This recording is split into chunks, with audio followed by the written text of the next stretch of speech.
2014 తిరుపతి బాలాజీ ఆశీస్సులతో ఎన్డీఏ విజయాన్ని సాధించింది, ప్రభుత్వాన్ని స్థాపించింది.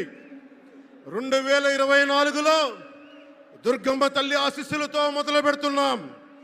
అంతకు మించిన ఘన విజయం సాధిస్తున్నాం. ఎన్డీఏ ప్రభుత్వాన్ని స్థాపిస్తున్నాం.